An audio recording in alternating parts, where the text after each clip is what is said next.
सो आप बेबी के साथ ट्रैवल कर रहे हो पर आपको कुछ चीज़ें ऐसी हैं जो आपको नहीं पता है, आप थोड़े से नर्वस हो कि मैं बेबी के साथ अकेली ट्रैवल कर रही हूँ या कर रहा हूँ, तो मैं कैसे मैनेज करूँगा और फ़्लाइट में ऐसी कौन कौन सी फैसिलिटीज़ अवेलेबल होंगी बेबीज़ के लिए, और बेबीज़ को कैसे कैरी करना है और उसके लिए क्या क्या टिप्स हैं बेबीज़ को अपने साथ कैरी करने के लिए, स्पेशली फॉर इन्फेंट्स। ठीक है, तो इन्फेंट के लिए ये वीडियो है। तो आज का वीडियो आप लोगों के लिए है कि आप बेबीज़ के साथ अगर ट्रैवल कर रहे हो तो आपको कौन कौन सी जो फैसिलिटीज़ हैं जो फ़्लाइट में मिलती हैं, जो कभी कभी एज अ पैसेंजर आपको नहीं पता होता है, पर from a cabin crew point of view मैं आप लोगों को बताना चाहूँगी कि आपको ऐसी कौन कौन सी जो फैसिलिटीज़ हैं जो आपको ग्राउंड में या फिर इन फ्लाइट आपको मिलती हैं, जिनका कि आप बेनिफिट ले सकते हो जब आप एक बेबी के साथ ट्रैवल कर रहे हो। और बेबी के साथ अगर आप ट्रैवल कर रहे हो तो आपको बिल्कुल भी नर्वस होने की ज़रूरत नहीं है।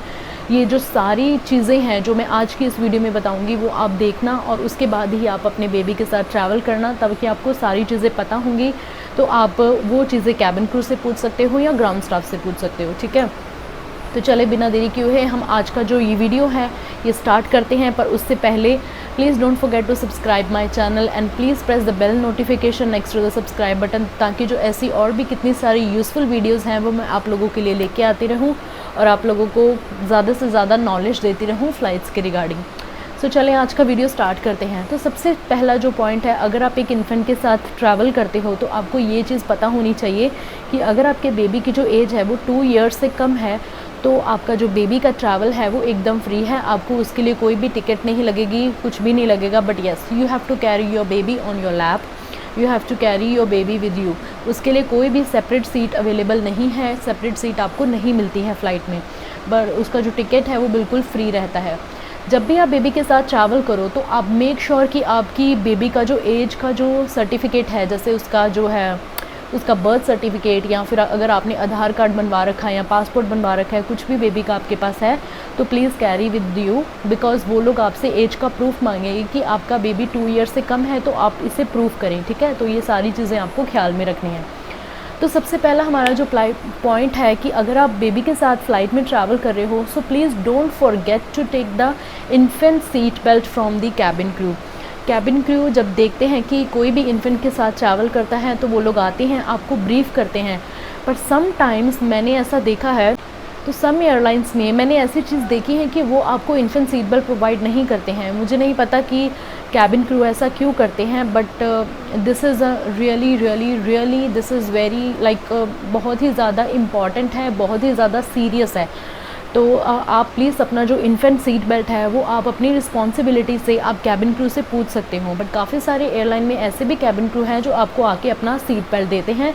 और अगर आप फ़्लाइट आपकी जो है कि सी के ऊपर से ट्रैवल कर रही है, if you are flying overseas, तो आपको इन्फेंट जो लाइफ जैकेट है वो भी सेपरेटली प्रोवाइड किया जाता है।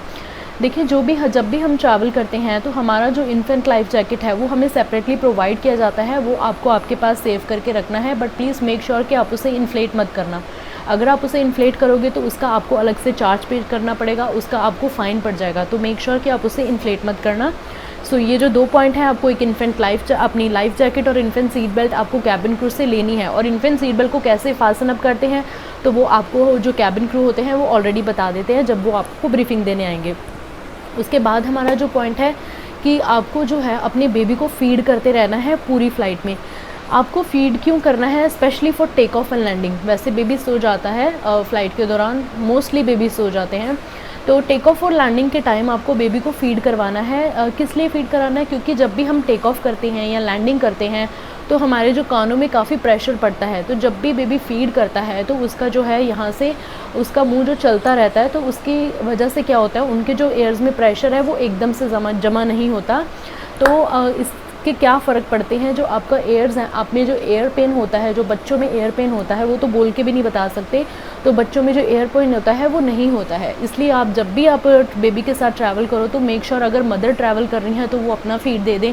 अगर बेबी फादर के साथ ट्रैवल कर रहे हैं तो मेक श्योर आप अपने साथ एक छोटी बॉटल अपने साथ कैरी करना, और उस बॉटल में आप कुछ भी फीड करके उनको पिला देना, चाहे पानी पिलाओ चाहे दूध पिलाओ, आप कुछ भी, बट मेक श्योर दैट कि आप बेबी को फीड करते रहो टेक ऑफ और लैंडिंग के टाइम पे। ठीक है, तो ये था हमारा नेक्स्ट पॉइंट। उसके बाद जो एक बहुत ही ज़्यादा इंपॉर्टेंट पॉइंट है, ये स्पेशली आपको इंटरनेशनल फ़्लाइट के जो कैबिन क्रू है वो बताते हैं कि जो भी हैं क्या कहते हैं हमारा जो फ़्लाइट में जो मिल्क होता है, समटाइम्स मैंने काफ़ी बार देखा है कि हमारे जो इंडियन पेरेंट्स होते हैं ये फ़्लाइट में भी हमसे जो है कि आपके पास अगर दूध अवेलेबल है तो हम बच्चे को फ़ीड कर सकते हैं। देखिए दूध अवेलेबल होता है, उसी से हम टी एंड कॉफ़ी बनाते हैं, बट मेक श्योर कि वो जो फ़्लाइट वाला मिल्क है ना, वो उन्होंने पैक करके रखा होता है, पता नहीं वो कब से पैक है, तो वो बच्चों के लिए बिल्कुल भी हेल्दी नहीं है। वो कैबिन क्रू आपको बता देते हैं, अगर आप वो वाला डब्बा भी देखोगे ना, उस पे भी लिखा होता है कि this milk is not for the babies, तो बेबीज़ के लिए वो मिल्क जो है वो अच्छा नहीं होता है। सो प्लीज़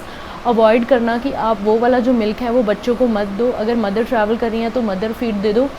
तो हमारा जो नेक्स्ट पॉइंट है वो भी इसके साथ अटैच होता है कि फ़्लाइट में, इंटरनेशनल फ़्लाइट्स में स्पेशली, इनके पास जो बेबी फूड है वो अवेलेबल रहता है। जैसे इनके पास प्यूरीज टाइप में या सूप टाइप में कुछ ऐसा बेबी फूड होता है जो इनके पास अवेलेबल रहता है, तो आप अपने बेबी को वो फूड दे सकते हो। इनके पास एप्पल प्यूरीज़ या वेजिटेरियन वेजिटेबल्स का जो प्यूरीज़ होता है, या कुछ इनके पास मिक्सचर्स होता है एप्पल जैसे वेजिटेरियन वेजिटेबल्स एंड फ्रूट्स का जो मिक्सचर होता है, वैसे इनके पास प्यूरीज अवेलेबल होती हैं, तो आप वो लेके अपने बच्चों को फीड कर सकते हो। तो ये थे इनके पॉइंट्स। तो प्लीज़ आप अपने बच्चों को फ़्लाइट का मिल्क मत देना, बेबी फूड आप पूछ लेना उनसे।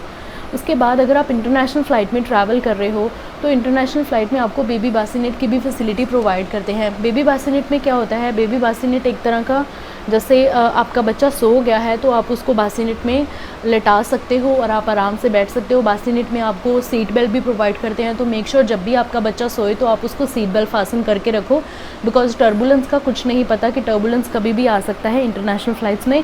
तो आप जो बेबी को इन्फेंट सीट बेल्ट हो, जो भी बेबी का बासिनेट सीट बेल्ट है, आप उसे फासन अप करके रखो। तो ये जो बेबी बासिनेट्स होते हैं, स्पेशली आपने देखा होगा जो बड़ी फ़्लाइट्स होती हैं जैसे 777, 787, जो बल्क हेड्स होते हैं ना हमारे, जैसे बल्क हेड्स, एक डिवाइडर जिसे हम बोलते हैं डिवाइडर, उसके बाद बासिनेट्स लगे होते हैं। तो आप जब भी फ़्लाइट बुक करो, अगर आप अपनी ऑनलाइन चेक इन कर रहे हो, तो मेक श्योर कि वो जो डिवाइडर्स हैं, आप डिवाइडर्स के बिल्कुल पास वाला सीट लो या 1-2 रोज़ छोड़ के ले लो, ताकि आपको बेबी के ऊपर आप निगाह रख सको और आप अपने बेबी का ख्याल रख सको। अगर आप ज़्यादा दूर रहोगे तो आपका ध्यान बेबी में ही रहेगा, तो आप बैठ भी नहीं पाओगे अच्छे से। सो मेक श्योर वो जो डिवाइडर्स होते हैं, अगर आपको बेबी बासिनेट चाहिए, आपको लगता है आपका बेबी बासिनेट में फ़िट हो सकता है, तो आप डिवाइडर के पास ही जो अपना सीट है उसके पास ही एलोकेट करना, ठीक है। ये इंटरनेशनल फ़्लाइट्स के मैं आपको पॉइंट्स बता। उसके बाद जो हमारा नेक्स्ट पॉइंट है, नेक्स्ट पॉइंट में है कि आप जब भी आप ट्रैवल करते हो बेबी के साथ, तो आप जो है ग्राउंड स्टाफ पे आप उनसे हेल्प मांग सकते हो। ग्राउंड स्टाफ से आप बोल सकते हो कि आप बेबी के साथ ट्रैवल कर रहे हो और आपको एक्स्ट्रा असिस्टेंस चाहिए। अगर आप अकेले ट्रैवल कर रहे हो, अगर आपको चाहिए तो आप उनसे मांग सकते हो, तो वो आपको असिस्ट कर देते हैं फ़्लाइट तक। और अगर आप फ़्लाइट में चले जाते हो, आपको फ़्लाइट में किसी भी तरह की असिस्टेंस की ज़रूरत होती है, तो आप कैबिन क्रू से बेझिझक होकर मांग सकते हो कि हमें हेल्प चाहिए, because we are flying with the baby. तो आपको वो प्रायोरिटी देते हैं, आपकी वो हेल्प भी करते हैं।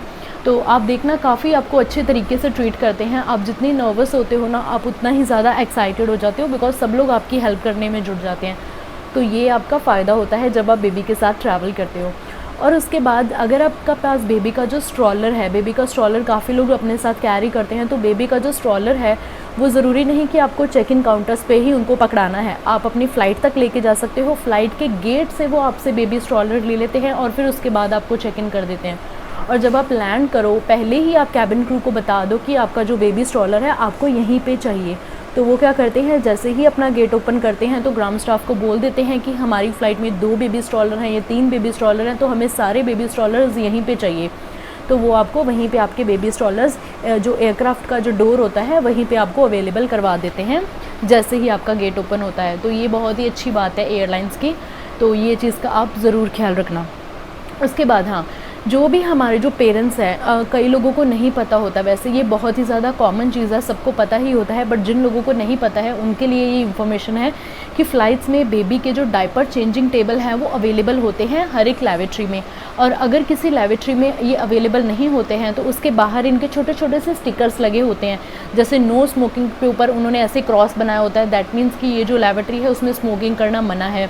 और किसी किसी लैबोरेटरी में व्हील चेयर पे ऐसे टिक लगाया होता है या क्रॉस बनाया होता है, तो दैट मीन्स कि ये जो लैबोरेटरी है ये व्हील चेयर वाले पैसेंजर्स के लिए नहीं है या उनके लिए है। तो वो सारी चीज़ें उस पर लिखी होती हैं ऐसे डायग्राम्स के थ्रू।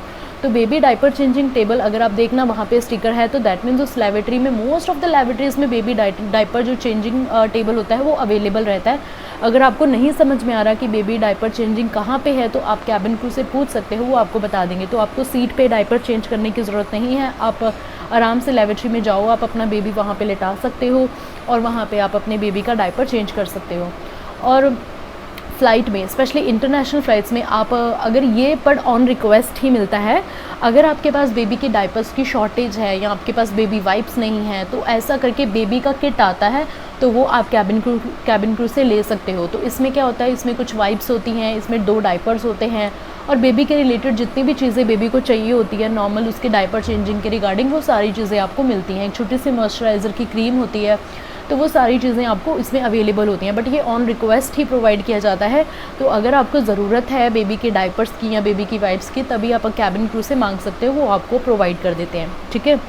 उसके बाद हाँ, एक बहुत ही ज़्यादा इम्पॉर्टेंट चीज़ है, जब भी आप बेबी के साथ ट्रैवल करो ना, तो आप जब आपको लगे कि आप फ्री हो, अभी बेबी सो रहा है या कुछ खाने में बिज़ी है या कुछ भी कर रहा है, कोई भी एक्टिविटी कर रहा है, तो आप देखना कि आपके ना सीट पॉकेट में एक सेफ्टी इंस्ट्रक्शन कार्ड रखा होता है, तो प्लीज़ रीड दैट केयरफुली, क्योंकि कभी नहीं पता कि कुछ इमरजेंसी हो जाए या कुछ भी हो जाए, तो यू आर ऑलरेडी प्रिपेयर्ड कि एमरजेंसी सिचुएशंस में मुझे क्या करना है अपनी बेबी के साथ। तो उसमें वो सारी चीज़ें मेंशन होती हैं कि अगर आप बेबी के साथ इन्फेंट आपके साथ ट्रैवल कर रहा है, तो आपको कौन कौन सी चीज़ों का ख्याल रखना है, तो ये सारी चीज़ें उसमें मेंशन होती हैं। So please read the safety instruction card. ये हर एक एयरलाइन का डिफरेंट होता है, तो आप एयरक्राफ्ट के अकॉर्डिंग होता है, उनका जो एयरक्राफ्ट का डिज़ाइन होता है या उनके इक्विपमेंट्स की जो भी सिचुएशंस होती हैं, लोकेशंस होती हैं, उसके अकॉर्डिंगली उन्होंने अपना जो है बेबी के साथ आपकी एमरजेंसी सिचुएशंस जो है वो प्लान करी होती है। तो आपको वो अच्छे से रीड आउट करना है कि क्या चीज़ें कैसी होती हैं। अब इससे ज़्यादा मैं अगर बोलूँगी तो वो काफ़ी ज़्यादा जो है वो एयरपोर्ट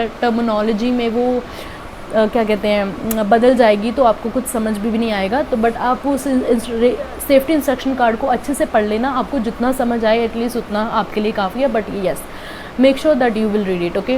उसके बाद एक बहुत ही ज़्यादा इंपॉर्टेंट पॉइंट है, जब भी आप बेबी के साथ ट्रैवल करो तो मेक श्योर आप बेबी का जो छोटा बैग होता है ना, जिसमें बेबी के कुछ क्लोथ्स होते हैं, बेबी के कुछ डायपर्स होते हैं, या बेबी का जो फीडिंग बॉटल होता है या उसका सिपर होता है, ऐसे कुछ चीज़ें आप अपने साथ इन फ्लाइट ही लेके जाओ। तो ये आपके साथ जो कैरी बैग होता है उसमें ये सारी चीज़ें आपको आपके साथ कैरी करनी है, ताकि आपको कोई भी दिक्कत ना आए जब भी आप फ्लाइट में ट्रैवल करते हो। तो गाइज़ ये थी सारी चीज़ें जो आप बेबी के साथ ट्रैवल करते हो तो आपको कौन कौन सी फैसिलिटीज़ मिलती हैं, और इसमें मैंने कुछ आपको टिप्स भी दी कि अगर आप बेबी के साथ ट्रैवल करते हो तो आप क्या किन किन चीज़ों का ख्याल रख सकते हो। आई होप कि ये वीडियो आप लोगों के लिए कुछ हेल्पफुल हो और मैंने आपको कुछ नई चीज़ें बताई हूँ जिससे आपको कुछ हेल्प हो जाए।